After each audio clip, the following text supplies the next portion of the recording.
Welcome to the Great American Collectibles Show, seen Wednesdays on the Sports Collectors Daily Facebook page and the Great American Collectibles Facebook page. You can also listen to us on iHeartRadio, Pandora, and Spotify. The Great American Collectibles Show is brought to you by the National Sports Collectors Convention and Sports Collectors Daily. Tonight's headlines are brought to you by Sports Collectors Daily. For all your hobby news, features, and more, go to sportscollectorsdaily.com. And now your host, Tom Zappola, and Red Sox Hall of Famer, Rico Petrocelli. Rick, Hey, how are you? How are you? Tom, I'm doing well. So far, still breathing. I got one lung, but it's still not bad. I heard through the grapevine that you're giving up the game of golf. Yes, I am. Why is that? My bad legs, no circulation, and my back, I got spinal stenosis. So you're going to take up fishing? Other than that. Take up fishing. No, I'm taking up sewing. All right, so Knitting. between Rico and our two guests, our good friend John Taube from JT Sports and Joe Tomasulo from Goldin Auctions. That sounds pretty cool, Joe. From Goldin Auctions. Between the three of you, there's what? 70? There's 200 years between the three of you. Right? I have no comment. I mean, that's all. That's just the way it is. Listen, that's wisdom, right? We got wisdom. Listen, again, this is a qualifier. My producer is telling me don't do it, but I'm telling you anyways. The date is August 21st or August 22nd, whatever the hell it is. However, this program, in reality, it's right at the All-Star break. It's the week before the National. On August 15th, which was last week, but in 3 weeks, I'm having a knee replacement. I'm going to be out of action, so we decided to record the August 21st show today on July, whatever the hell it is. We're in good shape. We're in good shape, right? Come on. And that's why I asked these two gentlemen, because these two guys know what we're all about, and they can just move with the punches. Well, of course. I mean, they're veterans. They've been in business for a long time. They know. Right. So let me finish. I'm not just. Well, I got to talk to the wall. No, but again. hold on. The National is over, though, right? Well, yeah. Okay, now talk. No. About what? What did I say? You said you wanted to talk. Yeah. Well, no. I'm just saying that the two gentlemen that we have on, not only are friends, but they're. In my opinion, they're experts. Oh, yeah. They're two of the best experts. Really. All right, let's talk to Joe and John. We're going to be all over the place today, and we're having a little fun, obviously. But I want to talk to you guys both about how well the Red Sox are doing and how bad the Yankees are doing, number one. Yankees, at this snapshot in time, we're at the All-Star break. So Red Sox are 4.5 out. Yeah. I think they're going to have a great second half. What do you think? Well, they have a good ball club because they're getting pitching. And one of the things about their lineups, not all, but most of their guys are contact hitters. So they hit the ball, which is good. It's, instead of striking out a lot. And some of the Yankee hitters they strike out a lot. The power hitters I mean, they're better, but not as good as I think that at least those guys should get on or aren't getting on as much. Plus the pitching. What about Jarren Duran? What kind of a player is he? Duran. This kid's a good player. Yeah, he's very good. Got power. He's a good outfield. He can run. I mean, he could. Yeah, so he's got a good future if he stays healthy. Right. The kid that has surprised me more than Duran, you kind of knew he was going to be a good ball player. I think so. But for the positional players, the kid that has surprised me the most, that is turning into a good ball player, and listen, this is your position, sure, David Hamilton. Yeah. I mean, he was, at the beginning of the season, he was an afterthought. Right, exactly, until Story got hurt, and now you got to get somebody here. What should we do? So the Red Sox, the trading deadline's coming up, right? Well, where we are now it is. Right, now. So we don't know what's happened. It's happened already. Right. So the Red Sox, Yankees, they're all looking for pitching. More pitching. Everybody is. So it's going to be interesting to see. That's why pitchers are making tons of money because, there's just not many healthy and good ones.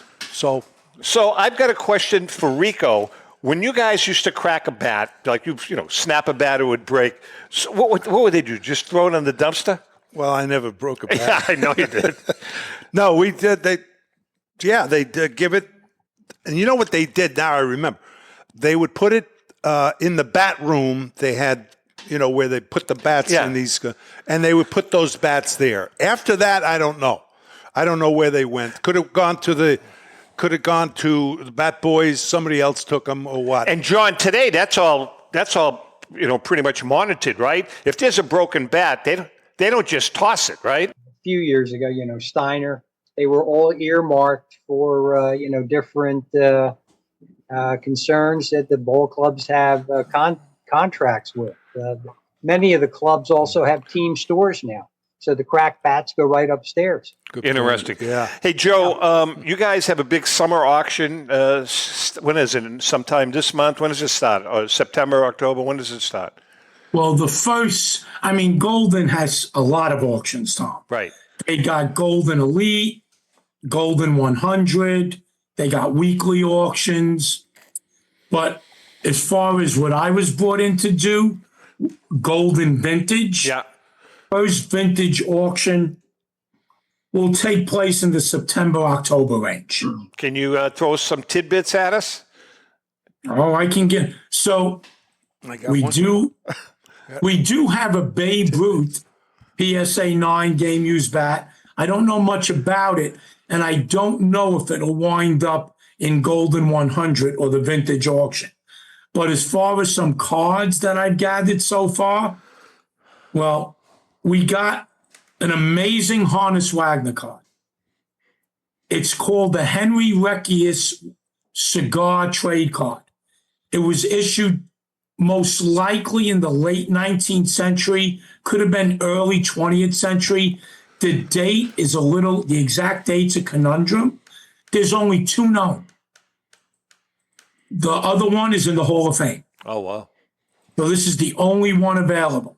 It's displayed at the National. We got a Christy Mathewson True Rookie card, his inaugural 1903 January Sporting Life cabinet, and a lot of great things. But the one consignment I just secured, that we got, the only complete 1903 E107 Bryce Williams set. Wow. 107 cards, 172 cards. Very cool. We're selling it as a complete set.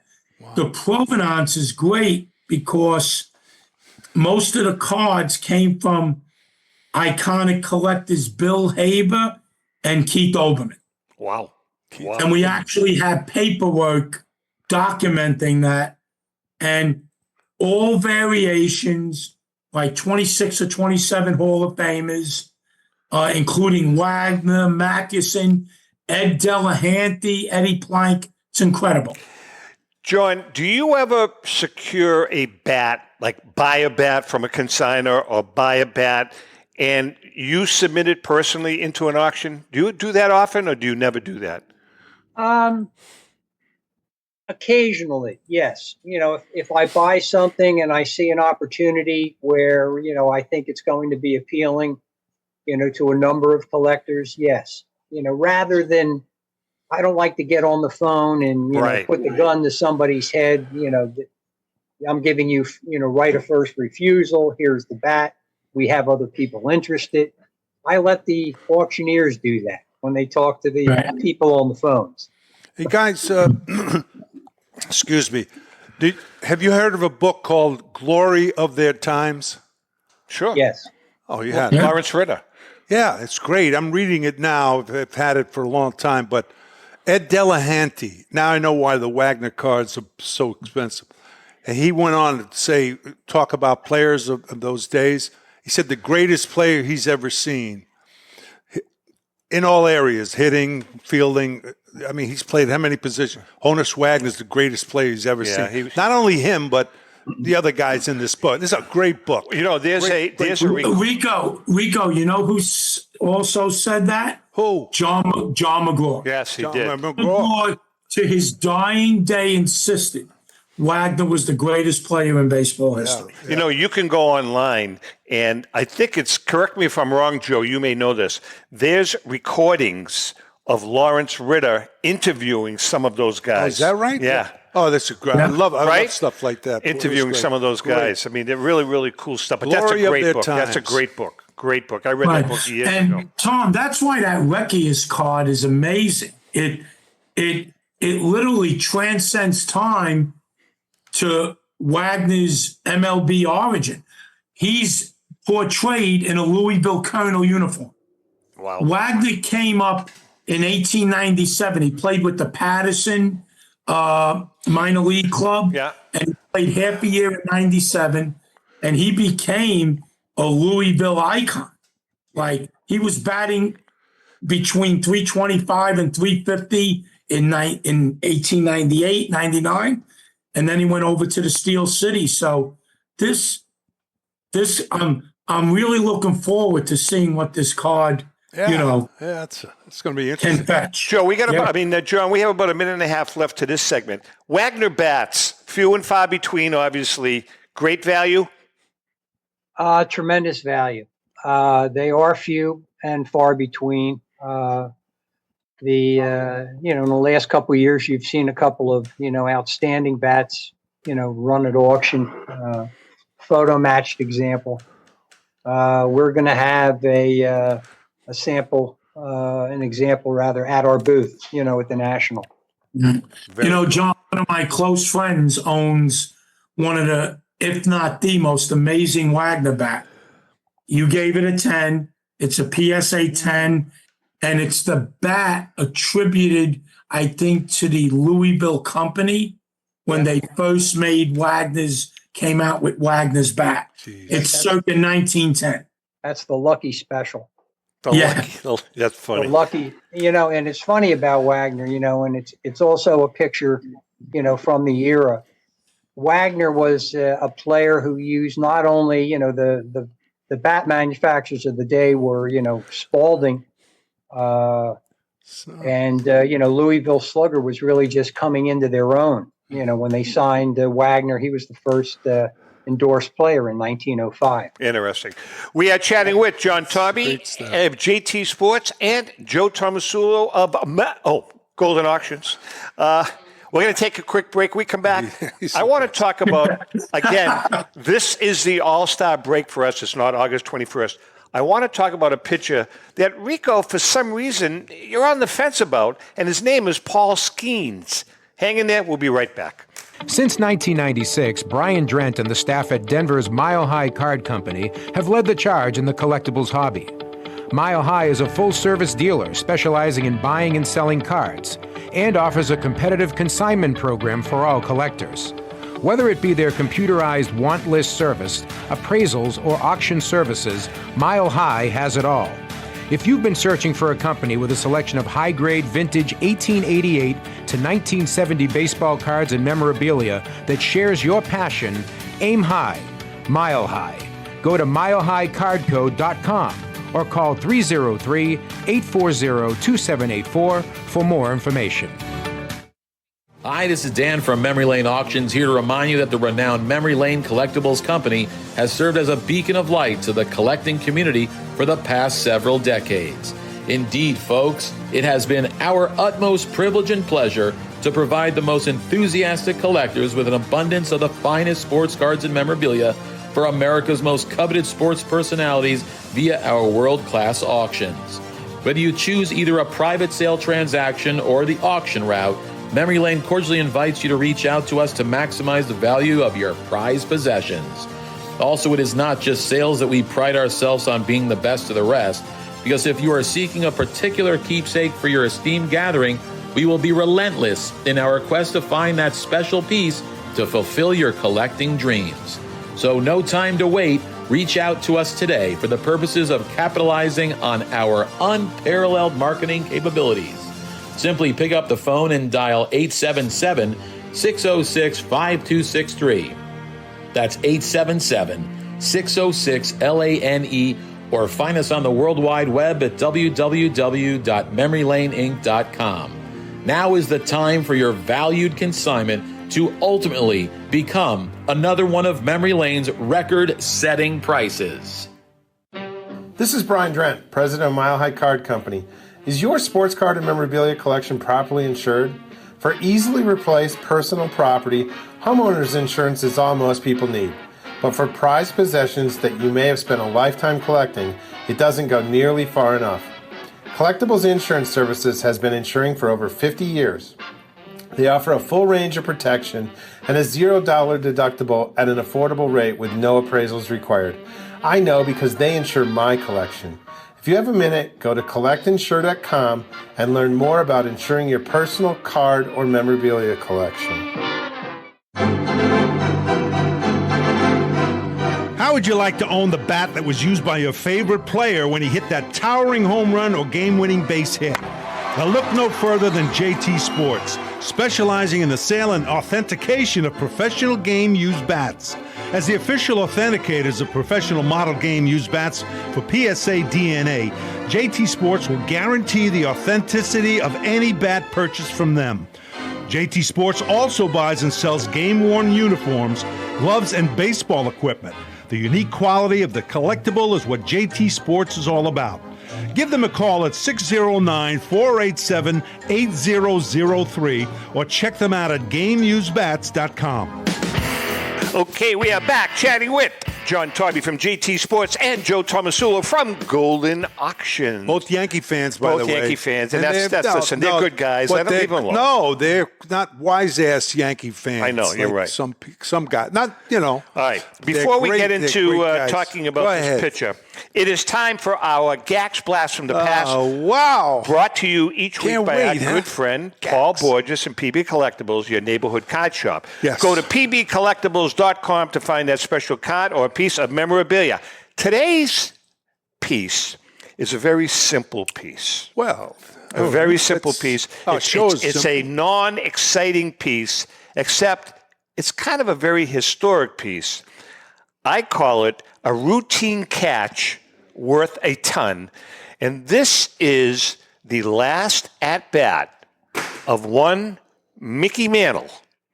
And this last at-bat, little pop-up, was caught by one Rico Petrocelli, who took the ball. Hey, come on, and instead of putting it in his pocket, flipped it onto the pitcher's You're going to see that I didn't do that. What'd you do? You know, there was a man on first base. I think you're right. All right, let's watch. And let's watch. I couldn't keep the ball. One out and one on. The applause will be for Mickey Mantle.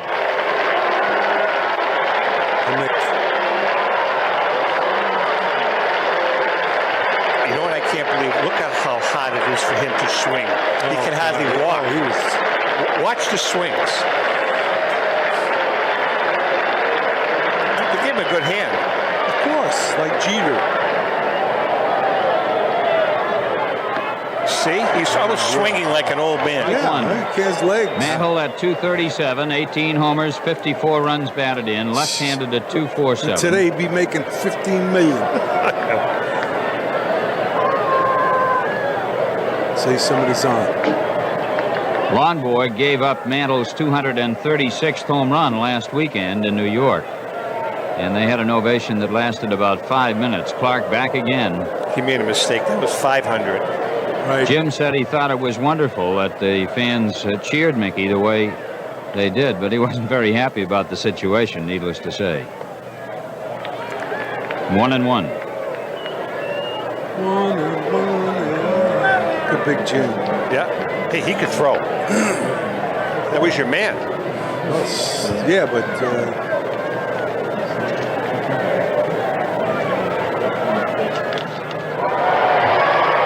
One ball, 2 strikes to count on Mickey. A lot of folks have been winning in Atlantic's Play Ball Collect All-Star games, like Ralph Lapine of Danbury, Connecticut, and Arnold Taylor of Hamden, Connecticut. Arnold. Good old Arnold. 2-2. Too exciting, huh? Well, this is a very historic piece of film.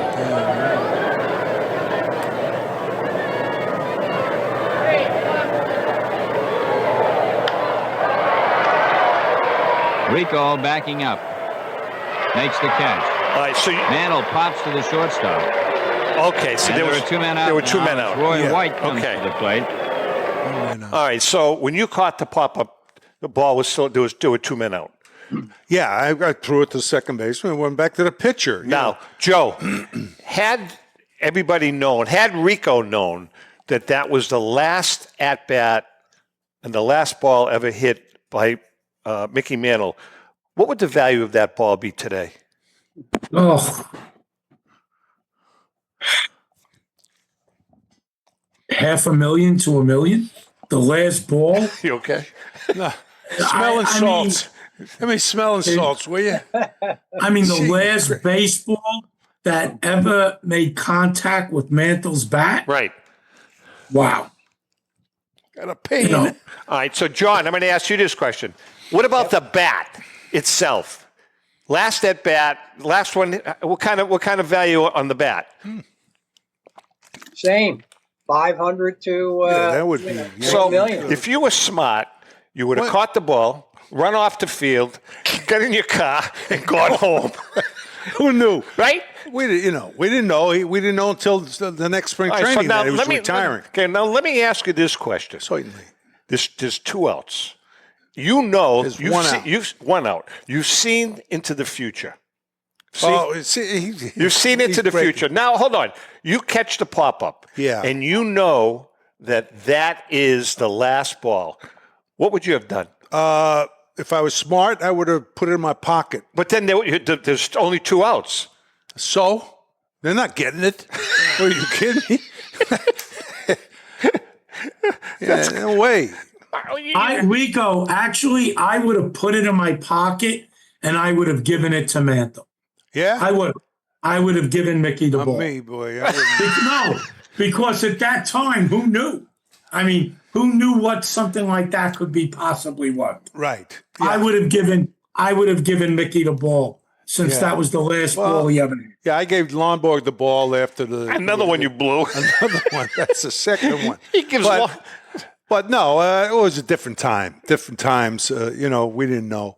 But in fact, the industry wasn't that big. I know. It's, I know. 67. But And you know, Denny McClain did serve up a meatball to Mickey. yes, To yeah, make him pass Jimmy Fox. yeah. I didn't know that. Did he? Yeah, Denny. Yeah, he was at the. I know. Did he? Yeah, you guys talked about that? Yeah, we talked about it a bunch of times. He says, "Yeah, what the hell did I get?" But he was Denny was. Guys. Yes, John. That the last home run bat, the last bat of Mantle was auctioned by Heritage a few years ago. Marty Appel had the bat. Oh, okay. Yep. And I'm looking at it here. I remember the bat was sold. Tremendous piece. Yeah, no, it's got to be. But that was the last home What run did that bat. sell for, John? That was it's titled here 68 Mickey Mantle last game used bat. Oh, wow. Possible 536th home run off Longboard. Yeah. Yeah. And yeah. So What did it do? Can you see what it sold for? sold on February 23rd, 2013 at the unbelievably low price today of only $89,000. Oh, my Oh, God. wow! Oh, my wow! God. Wow! Wow! That's I unbelievable. think we can extrapolate that to at least $500,000 today, right, You John? think? It's got to be. Oh, so what's happened, within the industry since 2013, of course. Yeah. I want to ask you guys a question. This is Phenom. Now, again, this is August 21st, but we're ending with our conversation. Really The has taping, up to the All-Star break. There's a kid playing for Pittsburgh. His name is Paul Skenes. He's at this snapshot in time at the All-Star break. He's 6-0. He's been lights out. And we did some research, looked at his numbers, and other than one pitcher, this is the greatest start in Major League history for a player, for a rookie, for these first 6 or whatever starts he has at 6-0. Only other player that had better stats, believe it or not, anybody know who that was? And Al Crisafulli gave us this info. Mark Friedrich, the bird. He was Bird. nine. Yes. He was 9-1 his rookie season, and how many times he had? How many complete games in those first? ton Yeah, of like Right, six. and Tom, I remember the bird. Not only was he 9-1 out of the gate, I mean, I think Skeets ERA is like 1.9. Fidrich had like a low 1 ERA Yeah. when he was 9-1. He was incredible. Yeah. So I faced him. did you really? Yeah. How was his stuff, Rico? He had a great sinker about 92, 93 miles an hour. The slider, But his arm went bad pretty quick. yeah, but we're talking about when it was good. Yeah. The kid, they made a big deal out of it and all that. We faced him in Detroit, later in Boston. I got a base hit off him up the middle. Really, it was Yeah. a hard grounder, and but he was. You couldn't dislike him. Yeah. He was such a great kid. Tragic. Tragic death. But the Tigers were going to offer him, or did offer him, pretty good money, and he says no. He took less money. Why? He took less money. He took like 57,000. They offered him, I don't know how many, 100 and some Why? thousand. Why did he take? I don't know. I have no idea. I think because there were people who were, not starving, but not doing well, and he was emotional about that. But I don't know. But from Massachusetts. Yeah, too, good kid. Joe, so I want to ask you the question. You're a pitching coach. I know that you've worked with a lot of college players. What is your assessment of Paul Skenes at this little snapshot in time? Well, he's fantastic. First of all, he's 6'6". Yeah. So right out of the gate, he's standing on a 10-inch rubber. So he's 7'4" to a hitter. And then you got his arm slot. His release point is way out front. Got great command. Great command. So, right. The guy sits upper 90s to 100. He's touched 102, 101.9 to be exact. Filthy breaking pitch. I mean, his visual velocity must be incredible. Meaning, let's say he's sitting at 99, 100. With his late movement to a hitter, it looks 105, 106. Crazy. Because of the way Mariano Rivera's 93-mile-an-hour cutter looked 103. Because at the hitting zone, it went from the hitting zone to on your hands. Like that. John, your opinion. Good. Sir. Well, I was going to ask Joe a question. Go. Sure, John. How about his mechanics? Does he do you think he's prone to an arm injury to Tommy John? He's got good form, John, but here's the problem. And here's why the arm wasn't built to throw consistently 100 mile an hour every fifth day for 6 months. So Jacob deGrom can answer that question better than anybody. He's had 2 Tommy John surgeries. 94 mile an hour slider, 101 mile an hour fastball. It's not simple. So, Joe, I want to interrupt you for a minute. Isn't it wiser then if a kid like that has great command? The guy that I always think about that was one of the greatest pitchers of all time was Greg Maddux. My question is, why doesn't a kid like Skenes bring it back a notch, taper it down, and become another Greg Maddux if he has such great command? Greg Maddux, I mean, there's a lot of people that threw harder than Greg Maddux, right? He had just tremendous command. Greg Maddux is a great example of the term visual velocity. Maddux sat 88 to 91 in that area, but his sinker and his late movement, he looked like he was throwing mid-90s. His vertical depth, from his release point to the catcher's glove, especially the late depth, made him virtually unhittable. Not unhittable as far as contact, but unhittable for good sweet spot in the back contact. Okay, yes. Rico, you know that better than anybody. Yeah. So Rico, he threw hard when he was with the Cubs. Yeah, he came up. He threw pretty hard. So, Tom, to answer your question, when you throw 100 miles an hour, you're not backing off. I mean, that's a gift. Right. And when you're not going to back off and throw 96, 95. It just doesn't happen. It's like a hitter, the same thing. You get a good quick swing. They say, and maybe you're struggling a little bit. Well, they say, once you slow down, once you just kind of, hit the ball right field, and how are you going to do that? They told George Scott to do that. He couldn't do that. So Rico, I'm going to throw two pitches out there that I know you faced. Yeah. You faced Gibson. Yeah. And you faced Nolan Ryan. Oh, okay. So when Nolan Ryan's fastball, tell everybody what his fastball did when you thought you were sizing it up as it approached the hitting zone. It looked like a rose. All I know is it started here, and then all of a sudden I'm swinging like this. I said, where's the ball? Ryan was, Same thing with Gibson. Oh, Gibson. Brian, you couldn't see. Ryan, you couldn't see the ball. I swear. We got to Anaheim. We said, where the hell is? All of a sudden you hear pop. What the hell? Where was it? The umpire said, I don't know. Rico, one of the funniest stories, and I'll be quick because I know we're short on time. Hank Aaron, back in the 60s, early 70s, they used to say movement was an optical illusion. Yeah. Physicists, before they understood spin rate and the physics of a ball moving versus air drag.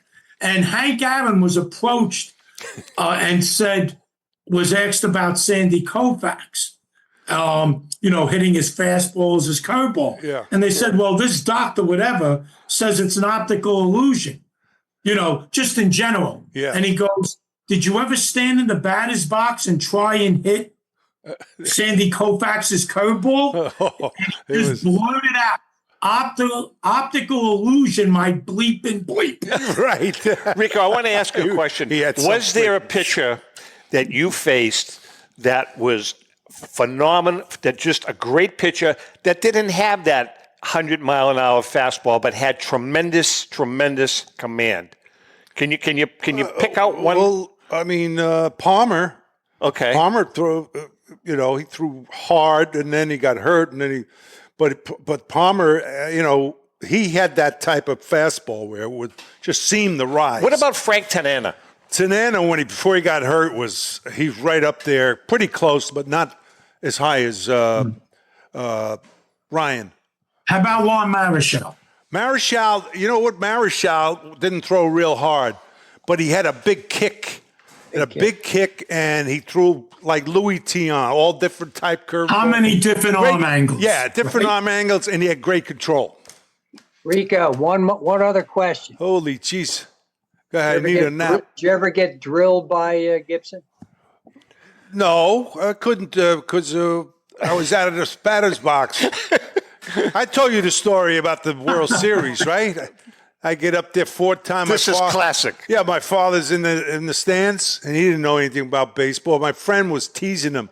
So I get up the first time, strike one, strike two, strike three. The guy goes, Petrocelli, you're a bum. My old man says, hey, he's a no bum. He's a good boy. Second time, same thing. Strikeout. I didn't foul the ball off. He threw high fastballs and sliders right in the black. Anyway. Third time, strikeout. Petrocelli, you're a bum, my friend. Hey, he's a no bum. Fourth time, struck out. My father gets up. Petrocelli, you're a bum. That's a true story, but that is so funny. But there's some great pitchers that are special. There's no doubt about it. Rico, I tell you, Hank Aaron said about my idol, Tom Seaver. Yes. He said, Tommy is the only pitcher I ever faced that could throw nothing but fastballs for 9 innings and beat you. Yeah. Because everyone lifted at the hitting zone. You just couldn't square it up. He was a great pitcher. All right, listen, we're going to take a quick break. John is in the house. Joe is in the house. We come back. I want to talk about what Joe and I love talking about. We've never heard John, the all-time starting 9. Hang in there? No. Yes, no. we'll be right back. Don't do it, guys. Pristine Auction is a family-owned and operated online auction specializing in autographed memorabilia, sports cards, coins, art, and collectibles. Since their founding in 2010, they've grown to 2 facilities in Phoenix, Arizona, totaling over 60,000 square feet. Jared Kavlie and an incredible staff of over 150 team members serve a very large customer base and enjoy every minute of it. By working with leading authentication companies, Pristine ensures all items are 100% authentic. In addition, third-party authenticators regularly travel to Pristine Auction to provide authentication services on site. Pristine Auction strives to operate its business in a way that's honoring to God, their families, and their customers. With a strong focus on speed, quality, and premier customer service, their mission is to be the leading online auction for every level of collector and fan. Pristine also works for Hope Sports and Identity Hoops International, traveling to Mexico to build houses for the less fortunate. Pristine Auction offers several online auction formats with thousands of auctions ending each day. For more information, go to pristineauction.com. That's Pristine Auction, the best in the business.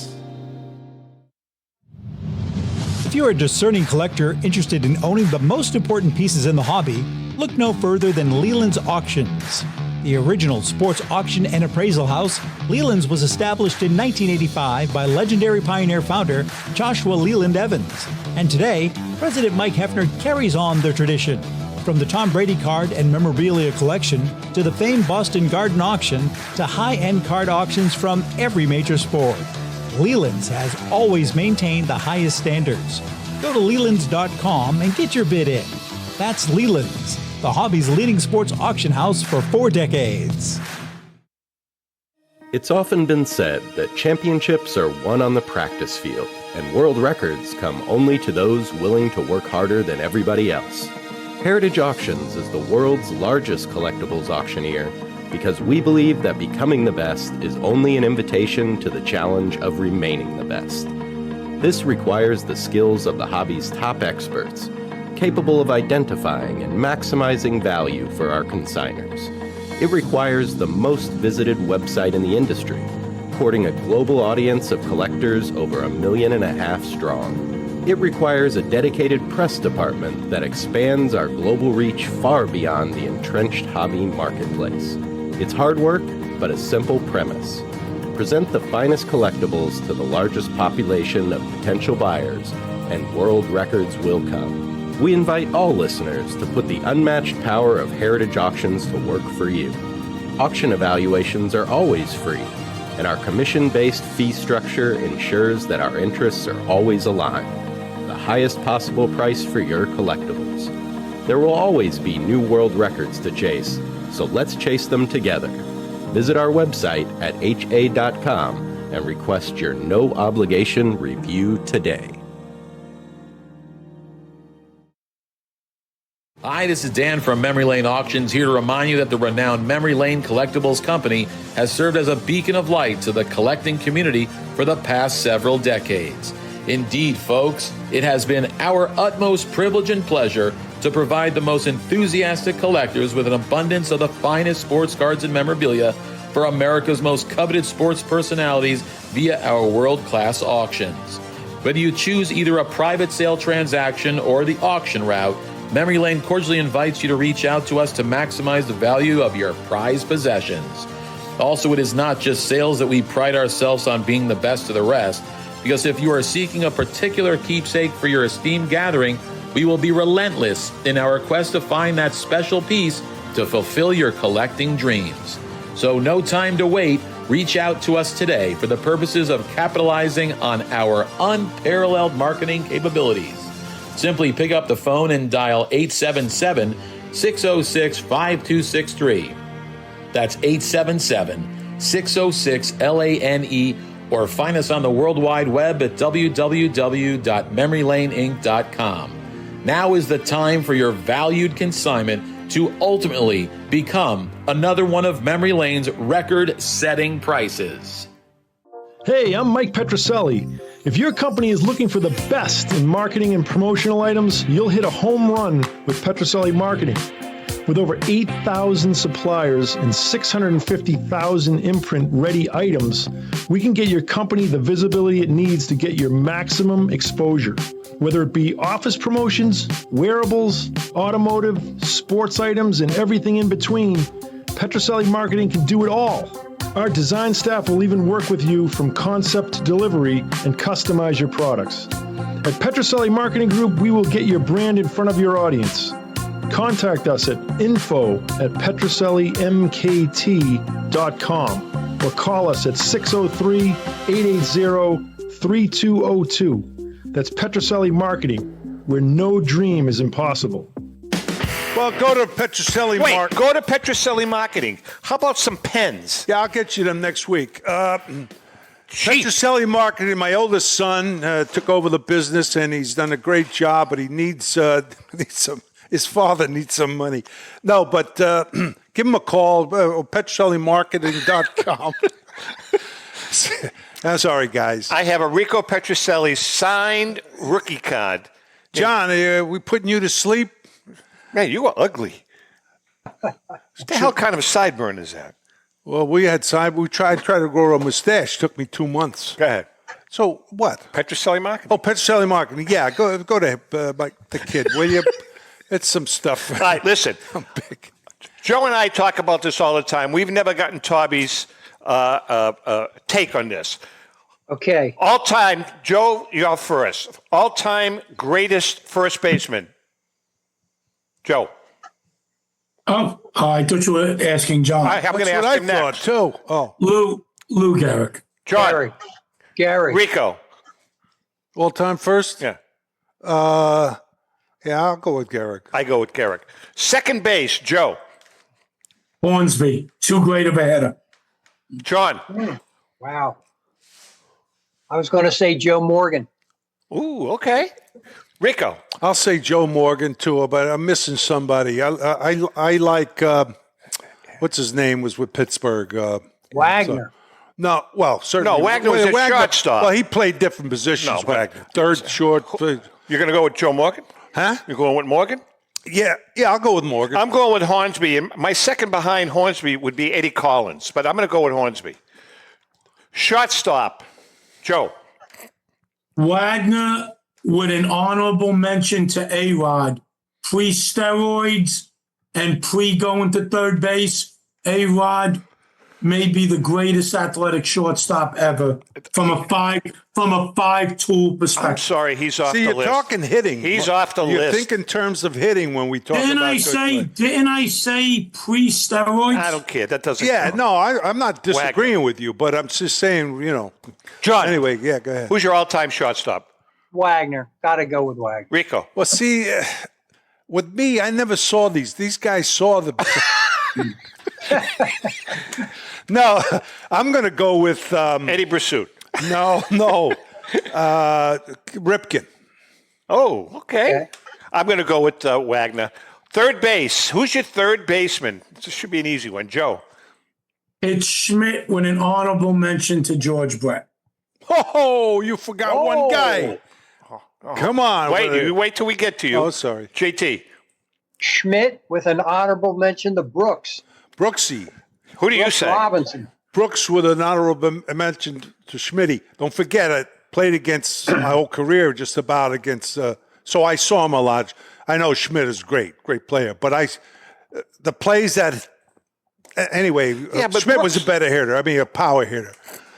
But they're both great players. I got to go with Schmidt. I think that's a toss-up. Yeah. With Brett third, and you know who's number 4, in my opinion? Where? Wade Boggs is number 4. Yeah, right. He was great. Who's your catcher? Joe. Bill Dick. Easily Johnny Bench with Berra, honorable mention. John? Oh, yeah, I've got to go with Berra with honorable mention to Bench. Rick? It's a good one either way, but I'll go with Bench because, again, it was my era. And Yogi, I watched as a kid. He was not only a great hitter, but he was a good kid. I go Bench. I go Bench and Barrett also. Now, your outfield, if you have to move someone, that's okay. Who's your left fielder, Joe? The greatest hitter ever, Ted Williams. Case closed. Absolutely. John? Okay. Rico? Ted Williams, no problem. Yeah, Rick? Roy White. Wait. Roy White. Remember Roy? Steve Whitaker. Wait. Steve Whitaker. Wait, John, Whitaker. Tom, I got to jump in. Go ahead. Because Rico said Roy White. Guys, remember Jerry Gerard, Yeah. the Channel 11 sportscaster? Yankees had a Thursday day game. Roy White had the worst arm in baseball history. And Roy White made a throw to the plate. So at the 7 o'clock evening news, he goes, Roy White made a throw today. And if you hold on, I think it's coming in now. That's funny. Who's your center, Joe? Who's your center fielder? Ted Williams, by the way, was my. Oh, my God. Take a coin, flip it, and it comes up either Ty Cobb or Willie Mays. I don't know how you choose between those two guys. Easy. You said Ty Cobb? Ty Easy. Cobb or Willie Yeah. Mays? Yeah. John, how do you go ahead? There's no question. Willie Mays, because chicks dig the long ball, and Ty Cobb was a singles hitter. That's a good I point. didn't know we were at a singles bar, guys. No, I'll go with Mays and Mantle second. Really? Why not?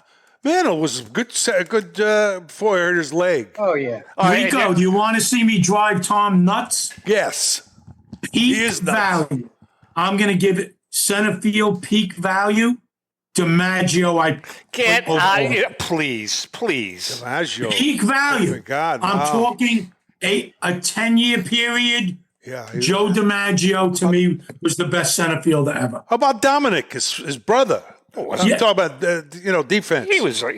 All right, sorry. Go ahead. Go on. Dominic. DiMaggio didn't Wait, swing and guys. miss. Ted Williams said that Joe DiMaggio was the greatest ball player he ever saw. Yeah, he lied. That's because he got paid to say that. I don't want to hear And that. John, he said Mantle was the most athletic ball player he ever saw. Yeah. Yep. Listen to me. Mays was the best. Both of you, the three of you, don't compare Ted Williams with Joe DiMaggio. No. Different, Right. different type players. I'll take Ted Williams all day long over Joe DiMaggio. All right, so who's the right fielder? I don't Babe wanna- Ruth. Babe Who? Ruth. There is only one right fielder. Yeah. Babe Ruth. I'll go Now, with Babe Ruth. wait a minute. Okay. I'll go with Dwight Evans. Who's your starting right-hand pitcher, Joe? Easily Walter Johnson. John? Walter Johnson. Oof. I'll go with the other Johnson. Right-hand Righty. pitcher. Oh, right Yeah, hand. righty. Okay. Well, we know who the lefty is. So Possibly. Who's the lefty, John? Wait till we get there. I got to go with Tom Seaver. John, Oh, I'm buying my- you a steak Oh, my dinner. God at the almighty. National. You just opened up a can of worms with Tomasulo. Ridiculous. John, Seaver. you are my idol for life. Who's your righty? Let me see. Wait. Now, wait. you never saw Walter Johnson, but you faced Bob Gibson. You faced Nolan Ryan. Who's your I'll right? go with that I faced. Yeah. Well, no, you can go with anybody. Oh, okay. Then I'll go with Randy Johnson As a and lefty. Tom Seaver. Oh, that's right. You want a righty? I go with Nolan Ryan and Tom Seaver. Wow. Who's I your got to buy 2 steaks. Who's your lefty, Joe? Oh my God! It's a guys. It's a tough one. We need a 3-sided coin, and the 3 guys would be Clayton Kershaw, Randy Johnson, or Lefty Grove. Lefty Grove won 9 ERA titles. That's ridiculous. He won the ERA title half his career. To put it in What perspective. about what's his name? The guy that played for Philly. The lefty for Philly. He was Steve Carlton? Steve Carlton. No. No, he's not in those guys' leagues. If you look at Clayton Kershaw's sabermetrics numbers, they're off the chart, and he's the greatest lefty ever. But Johnson or Kershaw are probably my 2 picks. JT. Call me old. I got to go with nobody's mentioned Sandy Koufax. I was mean, just come going to on. say. That's a good Koufax- point. Peak value. I have to go with Koufax. Well, yeah, I think the problem with Koufax is he didn't play long enough. Yeah, well, I'll go to Johnson Well- and Koufax. Johnson. Peak value, John, I agree with you. Over a 5-year period, Nobody did what he did. You face Koufax. Yeah, But you never put Koufax in the same category as Gibson or because Koufax, shorter period of time, of course. But when I'm looking at stuff, the stuff that had Randy Johnson was unbelievable. Kershaw, he was excellent, of course. But the guys that stand out to me are Koufax and Johnson. I never faced Johnson, but when I managed in Double-A Birmingham, Johnson was with Jacksonville, with actually Montreal, and he walked more guys than he struck out. And I don't think one of our hitters got like 15 feet from home plate. He was nasty. But Koufax, and he was mean. Koufax was mean. I got to go back to Kershaw real quick. We have 1 minute. Okay, real quick. I always boasted with Seaver being my idol. After his first 15 years, his lifetime ERA was a remarkable 2.6. Seaver? Okay? Yeah. Yes. Oh, yeah. I never thought I would see that broken. Kershaw, first 15 years, 2.48. It's just unfathomable. All right, there's no doubt, but they're all great. I mean, but it all depends on who each one of us likes. None as great as Petrocelli. Yeah, right. Strikeouts. All right, guys. Listen, thanks so much. We had fun today. It was really good. It was just good to mix it up. Yeah. I really appreciate both of you guys coming on this August 21st or 22nd. Yeah. Now, hopefully, next week we'll be back, and I have a new knee. Right? Yeah, we'll go back to the right date. Well, I hope so. Now, you may not see me next week if something goes wrong, but hopefully it'll go right. With that being said, Joe, thank you so much. Good luck at Goldin Auctions. JT, you know what you mean to us. You've been there with us since day one. Reek. Sir. Take care, brother. Oh, well, you too. And to our viewers and listeners, happy collecting. Happy collecting.